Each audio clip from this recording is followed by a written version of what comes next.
Hello. So, number one. Oh, sorry. Let me turn that off. Number one, I didn't plan any of this, so I've just opened up put my webcam on my computer, opened up OBS, and click recording. So this is gonna be this is unscripted a lot, but I do have some thoughts.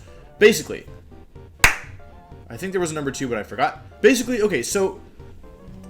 I wanted to do like a season recap video for the WBE season 3, but then I was thinking about it and I was like, you know, like Draft League is really, really fun. And it's something that I really enjoy a lot, in terms of like just like playing it. It's super fun for me, and it's obviously competitive, like it's a competitive format.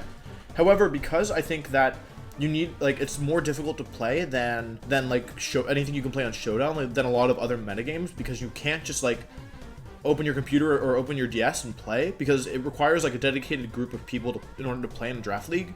I think because of that, even though this is a format that like obviously like I really enjoy and a lot of content creators enjoy, and even people I know will play with their friends or in fun leagues, I feel like nobody really talks about, like, I don't know if people care, but I think it's really interesting that this like the strategy behind doing well in Draft League, and kind of like the things that are rewarded that aren't the same in other formats, because Draft League is, in a sense, a very unique type of format. And so for that reason, I was like, well, I want to do a season retrospective, but I also kind of want to talk about what I like, just Draft League in general and general strategy, and I think the kind of things that have worked for me over the last 3 seasons of the WBE, as well as some other leagues as well. I played in 1 season of the GBA and 1 season of the APA, I think. Anyway, yeah, so, yeah, I'm just going to talk about the season, but I also want to talk about Draft League in general, so that's kind of the structure of this.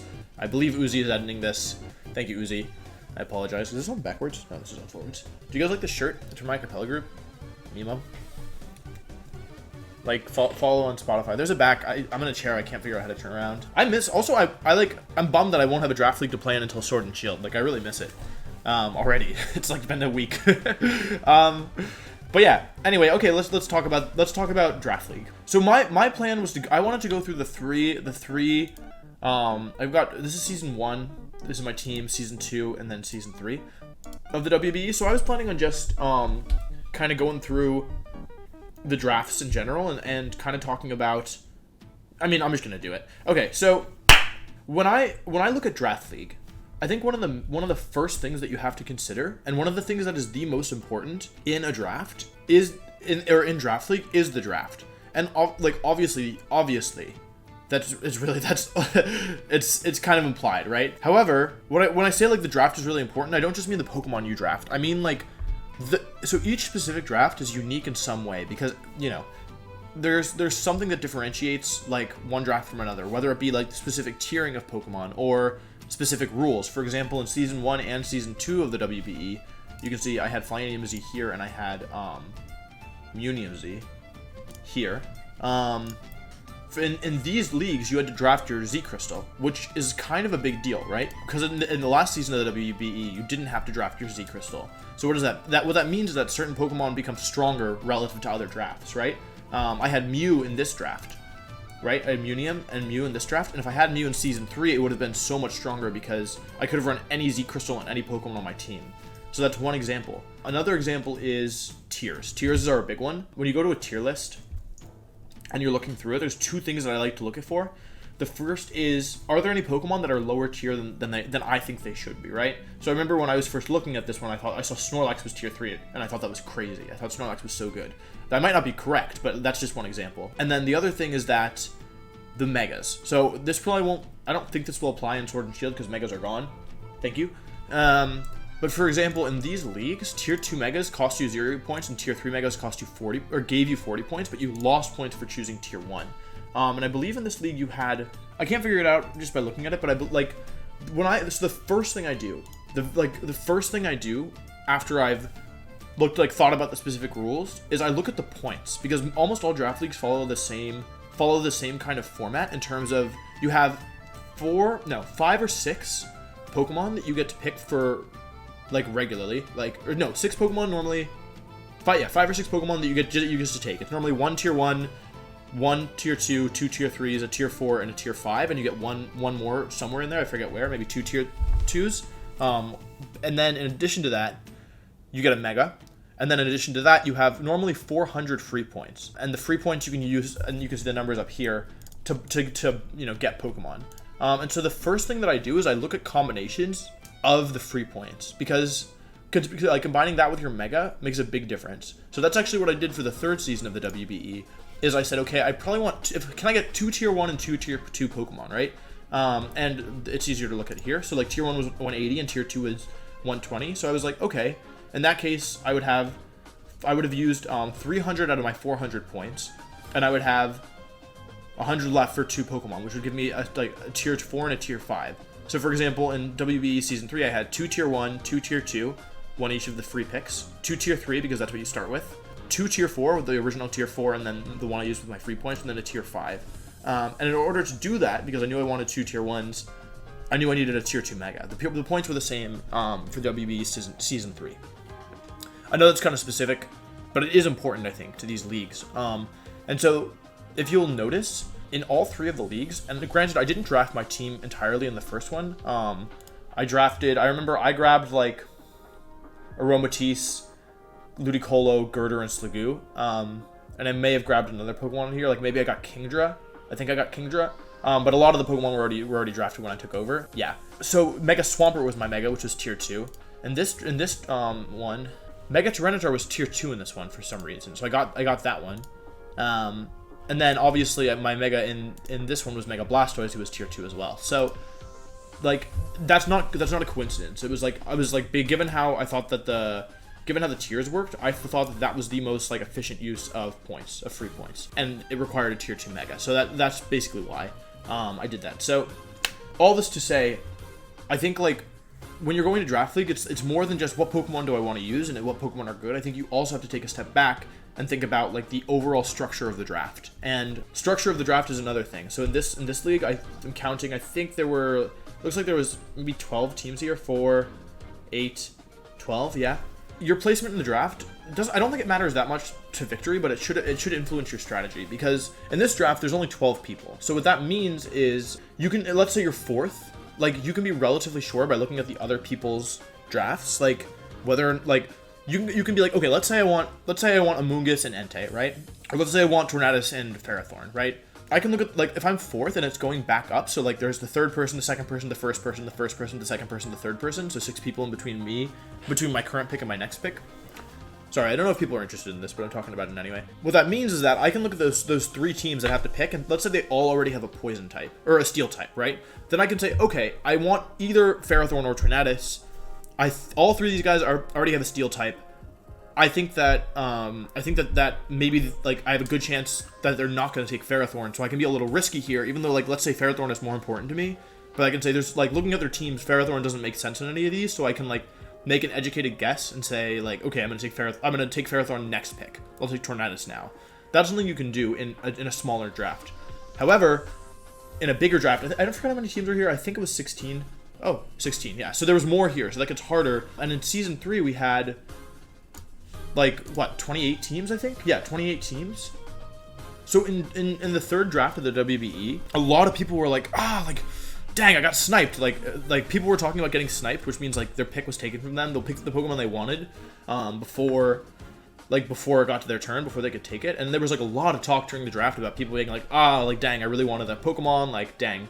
And I was so surprised by that, because like my first thought when I saw that there were 28 coaches was like, you cannot bank on a single other Pokemon being there, like, after you pick your current Pokemon. So, like, when I took Tornadus, I was like, I wasn't gonna let Tornadus pass, because I knew that there was no guarantee, and, like, it was unlikely even that it would come back to me again. So, for that reason, I took Tornadus, like, early. And, like, there were certain Pokemon, like, I had to adjust my strategy a lot. Like, originally, I think I wanted Amoonguss. Originally, I wanted Shaman, because talking about tiers, they put Shaman in tier 3, which I just thought was ridiculous. Like, I think Shaman is super good. Like, it's an incredible mon, I think. Again, I could be wrong. I'm not really, it's hard for me to tell without using them, but I was like, Shaman seems like a super good mon. So I wanted Shaman. And then that was taken. And I was like, okay, like, I still want a grass type, so, like, let me grab Amoonguss. And then Amoonguss was taken. And I was like, okay, like, Tornadus and Tangrowth have, like, good regenerator synergy, and then that was taken.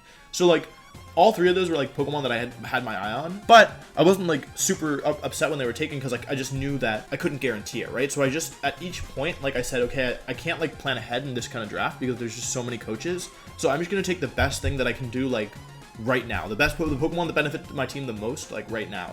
Like when I picked Tornadus, I didn't have any plans to pick anything else here. I just knew that Tornadus was like a good starting point and like gave me certain like things that I wanted. Specifically, it gave me Tornadus, which I wanted. But if you told me like, oh yeah, Wolf's gonna take Tornadus and Blastoise, like I wouldn't have guessed that, right? I picked Blastoise based on like where I was at the time. Okay, sorry, I know this is in depth. This video might actually be long, but I figure if you listen to me talking about nothing for an hour, you might listen to me talking about something for an hour. So I don't think this is gonna be an hour. Anyway, okay. So basically, my point is that when you're drafting, I think you have to analyze you have to look at how many people there are and say, okay, like this is all under the umbrella of like what are the specific things about this draft that are gonna play a big role when you're drafting. So tiering is one, points, aka like structure of the draft is another, and then people, like number of people and your placement in the draft, like how far ahead can you plan. Yeah, another thing about drafting is like you have to choose. So sometimes what I like to do is I like to start like picking from the lower tiers before I start taking from the higher tiers. That strategy is better when there's less people. So when there's less people in the league, with less people drafting, then you can feel relatively confident that you can get like a solid tier, like early tier Pokemon. Higher tier Pokemon later, but if there's a lot of people, you can't do that. So I didn't in this draft. I think I took like tier 1, tier 2, or tier like Mega, and then like I don't remember the exact order, but yeah, I pretty much just went down the tiers based on my plan. So yeah, but it can be advantageous to like grab lower tier Pokemon early, because if you basically say, okay, I'm giving up my best, like the best tier 1 available to me, and I'll take a different tier 1 later. What you can do is you can then in theory get a jump on everybody else and say, okay, like then you get like the best tier 2, the best tier 3, the best tier 4, the best tier 5, assuming that everyone picks like. If everyone else starts like with their top tier first and then goes down, then you have like you have an earlier selection of all the other tiers. So that's like something you can do. I didn't do it in season 3. I think I did do it in season. Actually, you know what? I don't know what I did in season 2. I don't remember. No, I can't. This doesn't tell me draft order. Oh well. Whew. Everyone following? Everyone good? Everyone good here? We all good? Okay. And then another thing I want to talk about in terms of drafting was there's a couple things you have to look for when you're drafting teams. Hazards are a big one. So this team had decent removal. I had Defog on Pelipper, I had Defog on Tornadus. That was it. This team had bad removal. I remember that being a problem. Like I wasn't really good against Stealth Rock, and I had no Rapid Spin. I had a Spin Blocker in Gengar, but and I had like Landorus. Ferrothorn was really good at setting hazards and like spikes and Stealth Rock.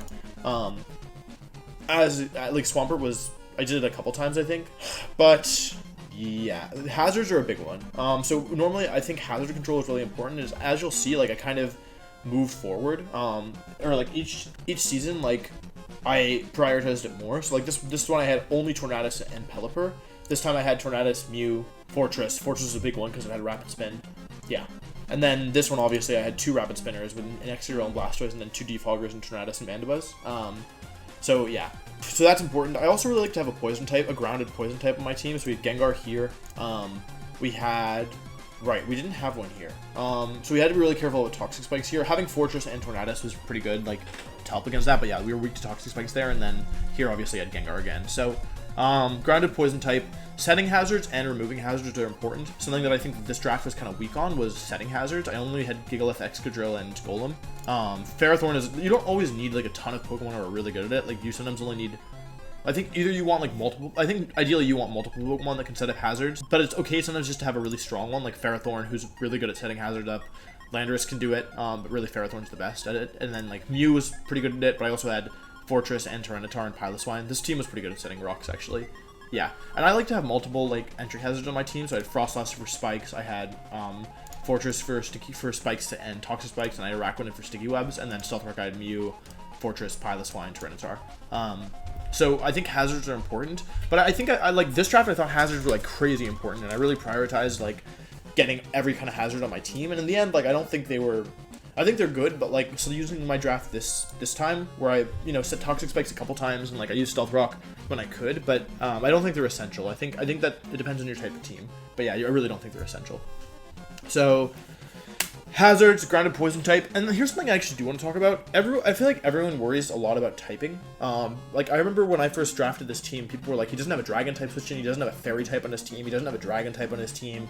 I didn't have a fire type on my team, and my electric type was golem, so I know a lot of people kind of ranked my draft really low, but I thought it looked really strong, because typing I think is important to a certain extent, but it's more about, how do I describe this? Like, yes, having typing is important, but like, what I did was I was going through the other teams, and I was looking at their top threats, and I was saying, do I have an answer for this? And the answer was yes. I had an answer for almost everything.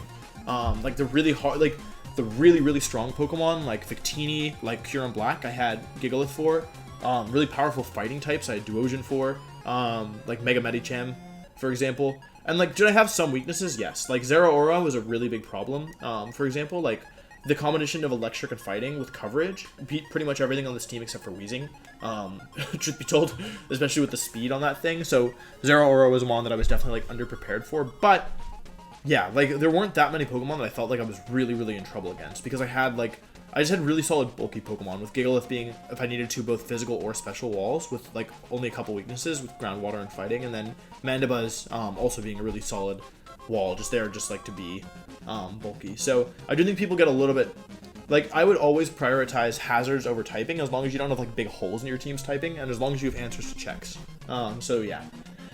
Another thing about draft 3 that I realized was like hazards were going to be pretty important, and specifically removal, because yeah, like with so many Pokemon going, there's not that many rapid spinners. There is a lot of defoggers, but like there's not that many defoggers that you want to be forced into bringing constantly. So I prioritized hazards a lot. My first 3 picks, as I mentioned, were Excadrill, Tornadus Therian, and Blastoise. So I had 2 rapid spinners and a defogger as my first 3, and that was nice because it meant that I didn't really have to worry about getting removal later. Like the rest of my picks really didn't have removal other than Mandibuzz. That was the last one I had of removal, but that was fine because it wasn't like I had my top tiers being able to do it. And I used defog or rapid spin on every one of those mons at some point this season. Even Excadrill, even Tornadus, obviously. Like I did fit that on, and it was nice just that I wasn't like, I think an advantage of my draft, and something that I did poorly in the APA, was like, I had enough removal that Pokemon that didn't want to use like the removal moves weren't forced into it. So like if I only had Excadrill, then I would have been forced to run Rapid Spin Excadrill a lot, which really isn't great often. And if Tornadus, like, yes, it can use Defog, but like it already has 4 move slot syndrome a lot of the time. Like it doesn't really want to use Defog that much, and if you run Defog, you can't use Assault Vest. And so like a lot of times Assault Vest Tornadus is like super strong, but if you need to run Defog on it, you can't do that obviously. So yeah, so I think that's something that I did well. Sorry, have I been going out of the frame? I apologize. I'm not really watching myself. Let's take a break just to think. Also, you might be asking, like, why are you talking about this?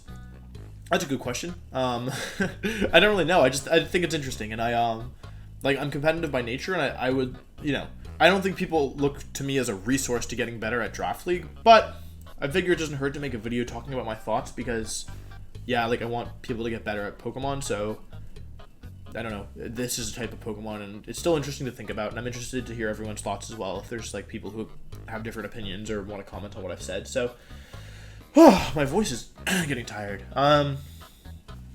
So recap, looking at draft overall, looking at tiers, thinking about number of people, thinking about any specifics to the draft, points, megas, etc., Z crystals, which are going to be gone, and then specific things. Hazards, important.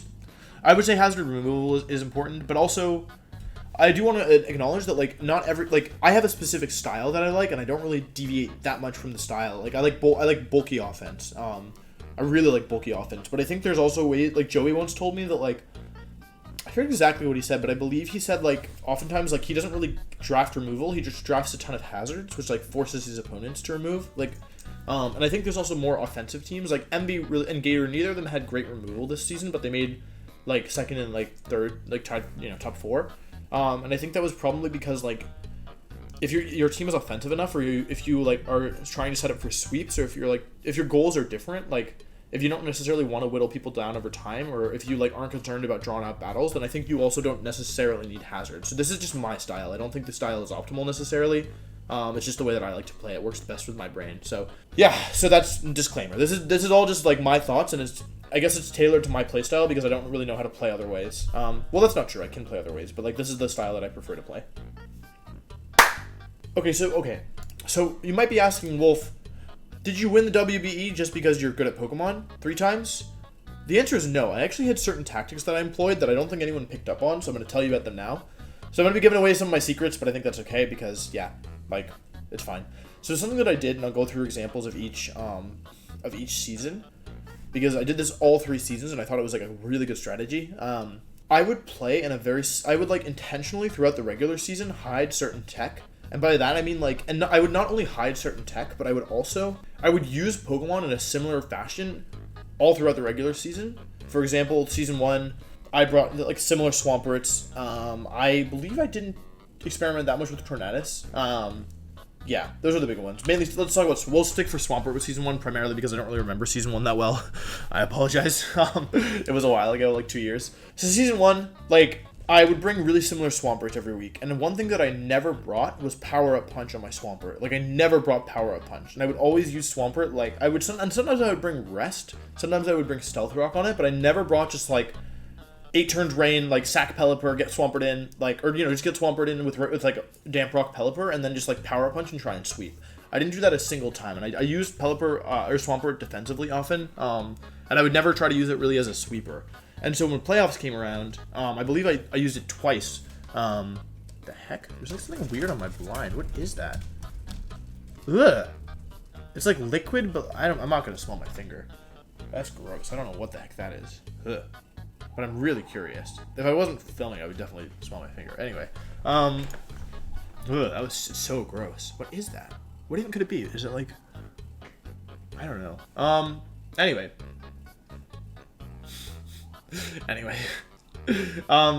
Swampert. So I never brought it really with the intention of sweeping, and so I think, like, oftentimes people will, like, when they're prepping for you, especially in playoffs, especially when it's single elimination best of 1, then I think people will look back at your trends and they'll say, okay, he normally brings this Pokemon this way, or even, like, I even like to mix up my leads in playoffs. So not, like, I would always lead Tornadus a lot across my seasons, but, like, in playoffs, if I thought leading Tornadus was optimal, like, I would, but also my plans were, like, more detailed in playoffs, so, like, oftentimes I would lead something else, and I think I think mixing up a lead is a good way to throw people off from the beginning, because they'll plan for something, and then they'll see something else, and it's not, like, a huge deal, but it's a bigger deal in VGC, to be honest, but I think it is still, a trick. Anyway, season 1, I saved Power Up Punch Swampert for the whole season, and then I think I won 2 of my 3 playoff games with it. I know I won the finals with it, and I believe I brought it elsewhere as well, so that was, like, one example. Season 2, I think I brought more Sweeping Mews in the playoffs, but I remember explicitly, like, I brought Bulky Tornadus for, like, the whole season. Like, the entire season I was bringing Bulky Tornadus, and then in playoffs I started bringing offensive Tornadus. Like, I remember I beat Dan with Life Orb, like, super offensive Tornadus with, like, a bunch of attacks, and it really caught him off guard. Like, if I'd been bringing offensive Tornadus every week, then, I remember, like, against Dan, like, I OHKO'd his Vikavolt with Heat Wave, at some point. And I just did a ton of damage that game with Tornadus, and it was because I think I'd always brought Bulky Tornadus that it wasn't really on his radar. And I think I mixed up other things as well. That's the one. I'm only gonna give one example from each because I only remember one example from each. And then this season, I didn't do it that much. Like, I intended to do it more than I did, but I think, like, because the regular season was really long, and honestly, just like a lot of the tech that I was saving, like, I didn't like really. Like, it wasn't really good in the matchup that I had to play. I did bring Sub-Toxic Protect Excadrill, which isn't something I did before. That's one example. I did bring, obviously, like, a different kind of Gengar. Like, every week I would just bring Scar for Specs Gengar, depending on the matchup, for the most part, or Life Orb, like, offensive Gengar. But I brought, obviously, Trick Room counter to win the whole thing. So, yeah, Gengar was something that I had my eye on for playoffs. And a big thing that I didn't get to use was more, like, I brought the same Jigglypuff, like, every week. I would always bring, like, really bulky, and I started throwing Rest on there towards the end. Just, like, super bulky Gigalith. But I had a lot of really cool ideas with Jigglypuff, and I used one of them against John with my eject button, Smooth Rock, like, sweeping set. But I also had the idea of, like, I was saving, like, offensive Jigglypuff with, like, Curse and Z-Rock, or Rest Talk Curse, or Band, or Z-Ground. And I used it a little bit. Like, I obviously brought Z-Dark against Vivid to beat his Mew, but that was something that I was like keeping my eye on, that I intended to save. And I also mixed up my Weezing by throwing Z moves on it a couple times and making it faster with Z Haze and then Z Poison. Yeah. And Blastoise, I didn't really utilized that well in playoffs, I think. Like, I did what I had to. So, yeah. And I intended to bring offensive Tornadus again. Like, I thought that, like, the whole trend of, like, bulky Tornadus the whole season into offensive Tornadus in the playoffs was, like, super good. And I intended to do it. But, like, I remember against Nexus, like, I needed Assault Vest Tornadus because I needed it to survive Explode. And it was the only thing on my team that could do it, like, regardless of predictions. So I needed it there. And then in the finals match against MV, I needed Scarf. Scarf Tornadus was something, but that was more specific. That wasn't like something that I was saving. It was just like, oh, like, but it kind of fits the mold, right? Where like MV did not expect Scarf Tornadus because in my 3 seasons I never brought Scarf Tornadus, but like I knew that mixing it up could be good. Originally I had Sash Tornadus in the finals. I didn't talk about that, but I was like, oh, it'll live Victini V create, and I'm so glad I switched to Scarf. Yeah, that was not smart, Wolf. Yeah, so. Although if I had Sash, I could have let it, and then he would have final gambited, and then I would have survived. So that would have been 10,000 IQ, or I would have bolt striked and I would have died. But anyway, yeah. So that's something that I did that I don't think anyone really picked up on. I don't think people really realized that I was innovating a lot in playoffs, and I was innovating a lot more than I was in the regular season. But yeah, surprise. That was one of my big tricks. And also when I would play rematches, I wouldn't like. Even if I thought something was good again, I would always mix it up, for the most part. Like, a lot of the things that I beat Patters the first time, and Nexus the first time, and there was some stuff that I thought was, like, optimal, so I kind of felt forced into bringing it again. But, yeah, I would also leave stuff behind. Like, I beat, like, Gengar was so good against, I believe it was, whose team was it? Vivid. I left Gengar against Vivid, I left Gengar against Patters, and I left Gengar against Nexus, and I think I brought it against all 3 of those guys. I know Vivid and Patters. I know that I brought it against them. I don't remember Nexus, but I'm pretty sure. Maybe not. Regardless, I like mixed up the Pokemon I brought because even if I thought I did something like well the first time, I wanted to find a different way of doing it just in case, like, because in Draft League you can keep, if you know, like, if you were to send me a paste of most people's teams in advance, I could probably counter it, right? If I knew what they were bringing, I could almost certainly like find a way to like beat it with what I had. And so if you like, I do think that some like. There were some times where I felt like I had to bring the same thing again. Like, I brought Assault Vest Tornadus against Nexus. I brought Duosion against Nexus to deal with his Medicham, although I did have a different set. But yeah, like, in the first game against Patters, like, my Terrakion answer was, like, Duosion. But in the second time I brought, even though I didn't bring Terrakion, I had Chardy Berry Tornadus. Because the goal, like, as, like, a different way of checking it. So yeah, I think mixing it up in multiple ways, both in the rematches and also in like general trends, is really, really, really strong because it's really hard to predict something you've never seen before. And I think that's where I got a lot of my momentum, was stuff that like people hadn't seen before, even though I played a lot of my opponents again. Let's take a little break.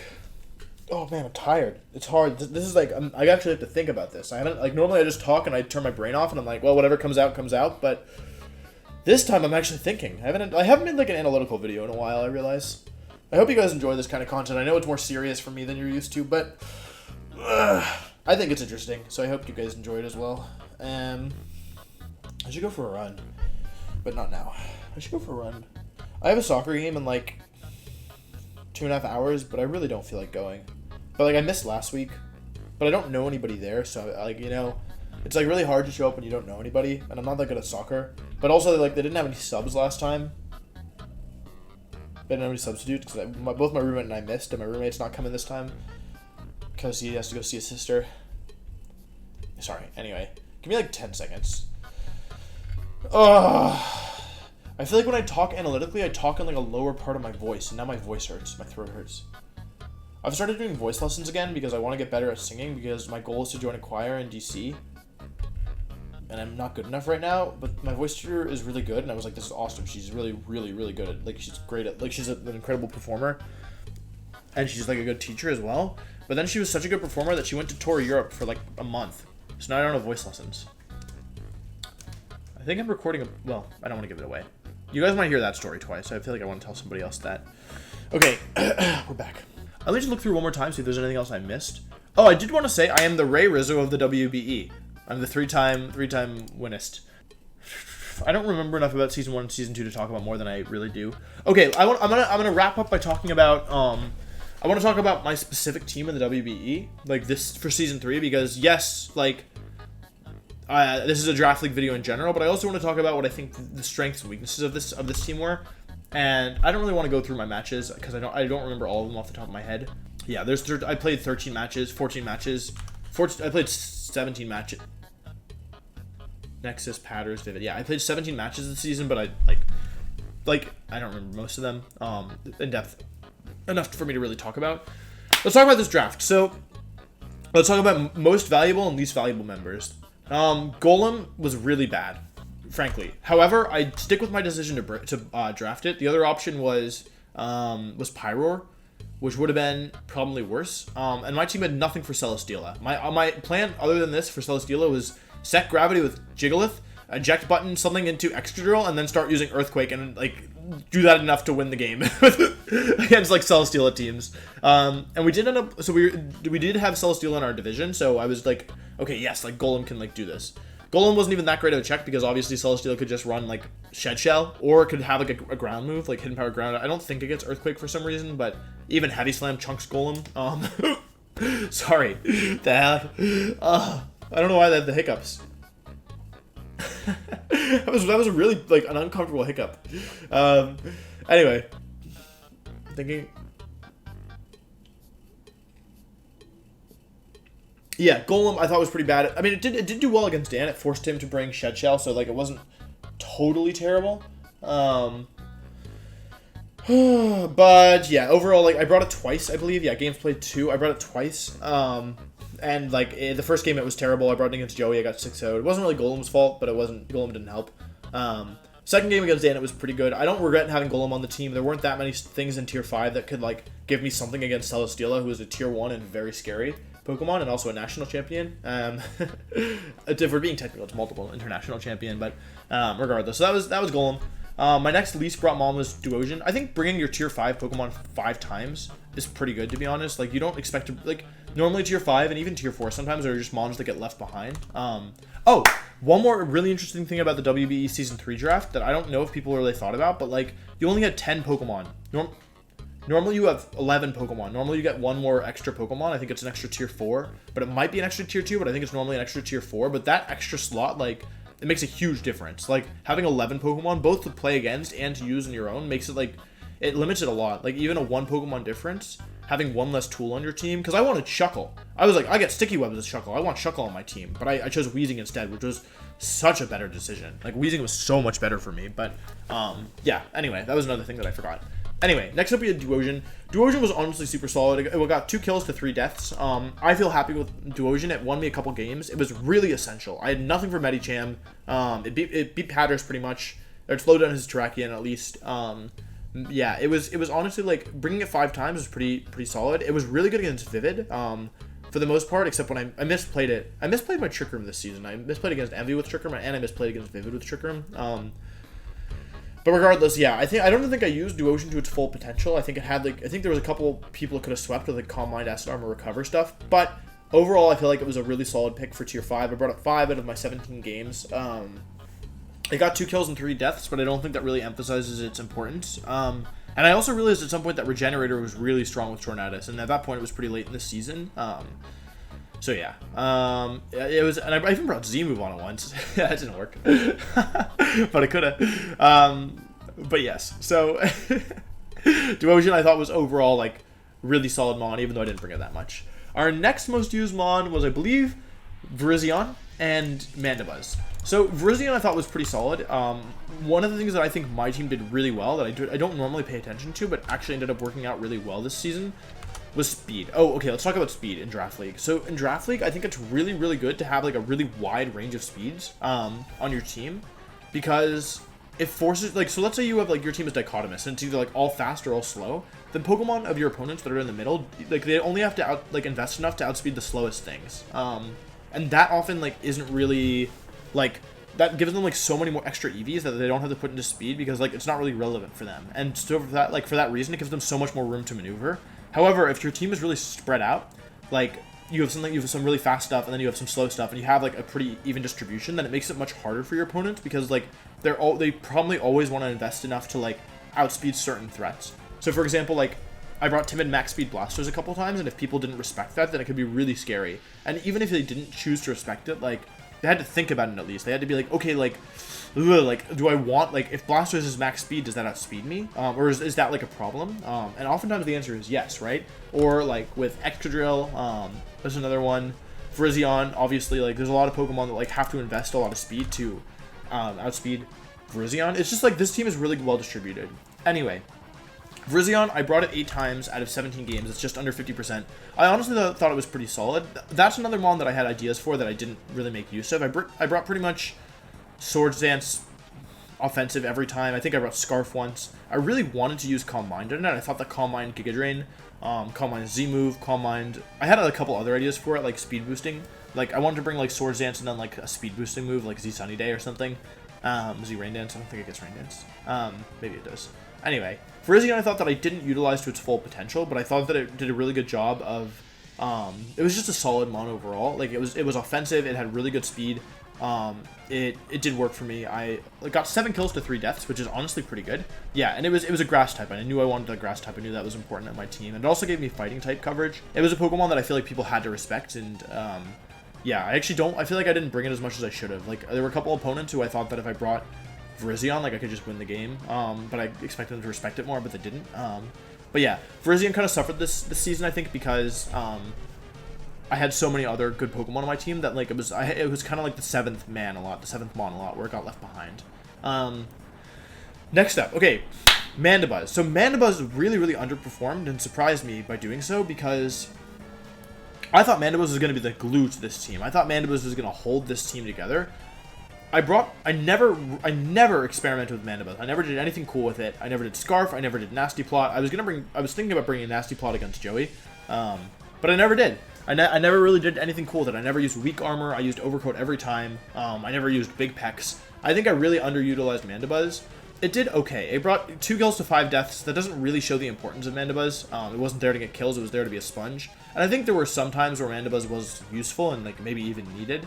But overall, I was really surprised by, like, how little Mandibuzz did for me. And I do feel like, I don't know if that's a Mandibuzz problem or if it's a me problem. I think it might be a mix of both. It's a Pokemon that's really defensive by nature and it struggles to get outside of that box. It's weak to Stealth Rock. Yeah, I don't know. It just felt really mediocre to me, and I ended up leaving it behind a lot. Again, I brought it as much as Virizion, but Virizion felt like it had much more of an impact. I think I thought that I needed Mandibuzz from a defensive standpoint, but maybe over the course of the season, I learned that, like, it didn't do anything that I couldn't do with my other Pokemon. So I think that's why Mandibuzz is kind of weak. Next up, 9 games played, going 6 kills to 6 deaths is death fodder. So I think Gengar was pretty bad this season. I think both my tier 2s, I think my tier 1s were incredible and my tier 2s were trash. Gengar was no good. Gengar died 6 times out of the 9 times I brought it. I'm sure some of those it never hit the field for, the ones that it survived. Gengar could have been a Haunter, probably.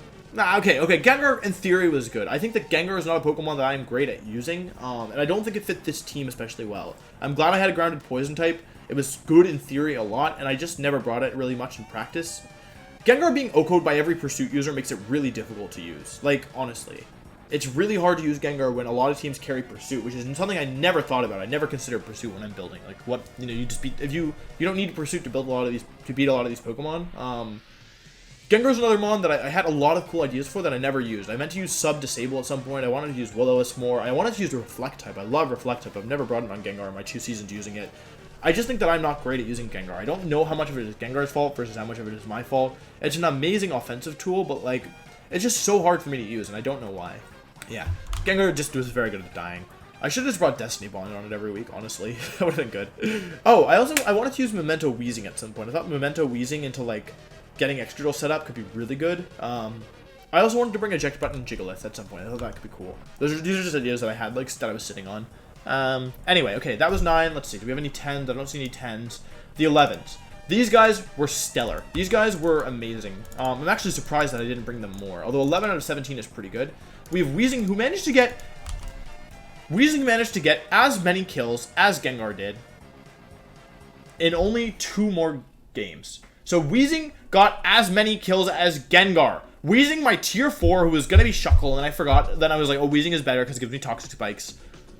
Gengar, my tier 2 Sweeper Demon, got as many kills as my Weezing. And only a difference of 2 games is not that many games different. Also, I only played 16 games because Deathly was a forfeit. And that's why Blastoise is not the kill leader by 2 kills. Maybe. But yeah, I mean, it's okay. Weezing was amazing. Weezing, so good. I also wanted to bring Stockpile Weezing, and Z Stockpile, I was sitting on that. I felt like I almost brought it against Empty. I was like, if I get Stockpiles up, I can just beat him, but I ran out of like coverage moves. Anyway. Weezing was amazing. Like, it's a really bulky mon. It's actually, you know, actually no, it's not as bulky as you think. I thought Weezing was like crazy bulky. It's not. It's really not. Weezing was so solid, and I really enjoyed using it. Like having a Toxic Spike user on my team, having 2 poison types was kind of cool. Although Gengar was like typeless. It was Oko type. But yeah, Toxic Spikes was really good utility. Haze was useful a couple times. The threat of Haze was useful. Weezing has amazing coverage. I think I actually could have used it better. I didn't really use Thunderbolt or Fire Blast or any offensive sets that often. Like maybe Specs Weezing could have been good in some cases. It has pseudo recovery in the form of Pain Split, which is nice. It has Taunt, that's a big one. I think Weezing was like really amazing this draft, and I think it was kind of an underrated member of my team, but it actually, I ended up bringing it obviously a lot, and over half my games I brought Weezing. And yeah, I think it was a super solid pick, and for a tier 4 Pokemon, I mean, there's a reason I brought it more than Gengar. It was just so good. So yeah, specifically, yeah, I think I used Weezing pretty well. Like, I don't think with Weezing I didn't deviate that much, but the times that I did deviate, it really paid off for me. So my Z Haze against Patters was pretty good, I think. And it was there just to cover the option, you know, like I had enough speed to outspeed, and here's why we're talking about speed again. If Patters had brought max speed Snorlax, which he didn't do, but like max speed Belly Drum could have been really problematic for me. But I brought Z Haze Weezing with 91 speed stat, which outspeeds max speed Snorlax. And again against Empty, who did bring Jolly Azumarill, thinking that I wouldn't bring fast Weezing, but I brought timid Weezing in with the poison to get that Azumarill. So yeah, I also like could have done more cool stuff with Infestation, I think, like Infestation trapping. But regardless, yeah, I think Weezing was super good. Jigglypuff, really stellar. I'm surprised it only got 4 kills. I'm surprised that Jigglypuff didn't get that many kills, but also I didn't really use Jigglypuff to its full potential, but I think the way that I used it was good enough for my team. Like, I think that I could have done a lot more with it. I think it's an incredible mon. I'm shocked it's tier 3. Like, I get why it's tier 3, like, but it was so good. Yeah, it only died 4 times out of the 11 games it played. And it was just like, Jigglypuff was like such like a solid like check to a lot of things. Like, this team has nothing for Victini other than Jigglypuff. It has nothing for Kyurem other than Jigglypuff. And just having that amazing bulk that can go either physical or special thanks to the sand boost, that's really huge. Oh, before I forget, I had sand and I had weather on all 3 of my drafts. I had Pelipper, Swampert. Sorry, let's do that really quickly. I had Pelipper, Tornadus, Swampert, Kingdra, Ludicolo, Sliggoo, all rain mons. Second draft I had Tyranitar and Stoutland, and then third draft obviously I had Jigglypuff Excadrill. So I don't think weather is essential. I didn't even intend to do that. I also didn't draft. I wouldn't have drafted rain in my first draft if I had drafted that part. But yeah, I guess that's the thing. Maybe that's important. I don't know. I like weather. Yeah, I think Jigglypuff Excadrill was like crazy good this season. So yeah, so Jigglypuff is really solid. Yeah, Stealth Rock user. Lack of recovery kind of stinks, but you do get protect leftovers, and you can do rest talk as well. So, like I said earlier, I don't think I utilized Gigalith to its full potential, but I think it was still like pretty good, and I think the way that I used it was still good enough. Yeah. Do we have any 12s? I don't see any 12s. Tornadus, 13, next most used mon. Did I miss anything? Mandamus, Duosion, Golem. Yeah, just the big ones left.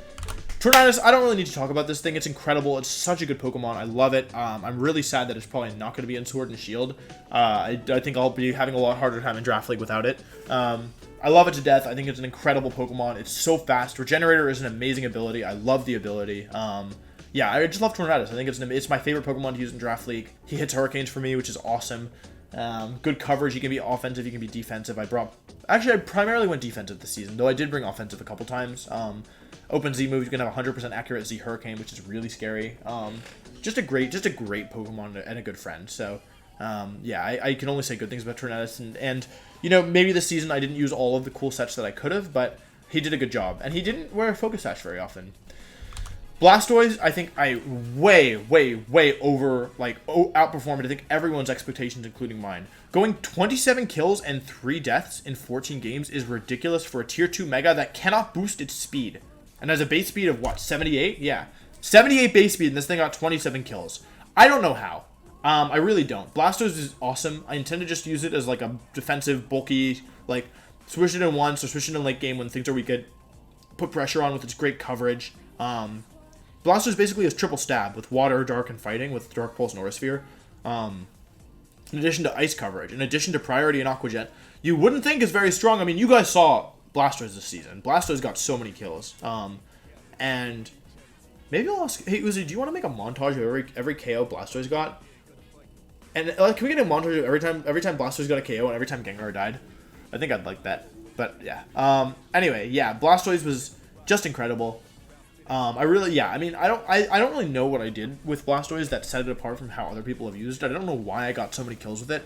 I think I was really good at positioning it, and I think my willingness to bring Aqua Jet and set up for late game Aqua Jet sweeps was really good. I brought Work up a couple times. Yeah, Blastoise is an amazing Pokemon. I don't think it should be tier 1. I'm surprised that it did as well as it did. It's getting second overall in kill, like in total kill as the kill leader. Second most kills in the league and most killed to death with 24, which is amazing. It even got a rapid spin kill. But yeah, I think Blastoise is incredible, and I really can't say enough things about it. And really, honestly, I think that apart from Blastoise and Tornadus, the real star of the show here was Excadrill. Excadrill is busted. Excadrill and Sand. Excadrill is busted because even if it didn't have Mold Breaker, it would already be a really scary Pokemon because of Sand Rush. Because it's faster than everything. You can run items on it. You can run Scarf without... without Mold Breaker. You can run Scarf Sand Force. It's so good. It has Swords Dance, and it also has Mold Breaker. Like, I think Excadrill I used like about as well as I should have. I think there were a couple times where I expected my opponents to respect it more. Like, I think I could have beaten almost everyone in this league with Excadrill. I think I could have won every game that I played, like, if I used Excadrill in the right way for that game. Like, I didn't really see anybody who respected it as much as I thought they should have. And I think one of the big ways that I stepped up my game this season was I started bringing Excadrill more. It's just such an incredible Pokemon. And the fact is, like, you can run it offensively, you can also run it defensively. I had, like, max HP, max special defense, Assault Vest, Excadrill, which was actually pretty good in the match. I had Scarf a couple times, I had Z-Move a couple times, I had Sub, Leftovers, Protect, Toxic. Like, it's such a versatile mon, and, like, frankly, there's no way that you can cover all of its sets. Like, it's so good. So, yeah, and especially when you have Sand on the team, and especially when you're I mean, all of the Sand Setters are super bulky, but, like, having a bulky Sand Setter on the team is just incredible. Yeah. I used Excadrill. I'm pretty happy with it, with how I used it. I think it was probably, like, one of the most important Pokemon on my team, just because, like, my team didn't have that much just straight up offense, but I could chip things down and put them in range for Excadrill, or Blastoise or Tornadus, but mainly Excadrill, or Gengar in theory. I didn't really do that in practice. Yeah. But this video is already 50 minutes, so I think we'll probably wrap up soon. I didn't make any trades. I thought that was interesting. No trades. This is the team I drafted. This is the team I had the whole season. I know I made trades in Season 1. I don't remember about Season 2. No, I didn't make any trades in Season 2 or Season 3. So, yeah, overall, I think the season was super good. We went, 14-3 in games with one forfeit in there. Yeah, we lost to Joey. We lost to Vivid. We lost to Duncan. And all three of those, I think, apart from the Joey one, the other two were pretty close, and could have gone either way. So, yeah. But yeah, it's been a blast of a season. Thank you guys so much for watching me and supporting me. I really love Draft League. If you guys like this kind of content, like if you like me talking about Draft League in a way that's more serious than what I'm doing per game, if you want to hear like more about this stuff, let me know, because I probably won't do another of these videos ever. But if this video gets positive feedback, then I would like definitely consider it. Yeah, but I think that's it. I don't think I missed anything. I definitely didn't want to talk about individual matches. I think I've said what I wanted to about each of my Pokemon. Yeah, I think that's it. Again, this is the last time for me for Gen 7 Draft League, so I won't be doing any more Draft League content before Sword and Shield come out in about a month. So I'm really looking forward to that. But yeah, thank you guys so much for supporting me and watching. And yeah, I think that's it. I'll see you guys. I'm planning on still doing content until Sword and Shield drop. Planning on doesn't necessarily mean doing, but we're gonna try. But yeah. I think that's it. Thank you guys for watching. I'll see you next time. Peace.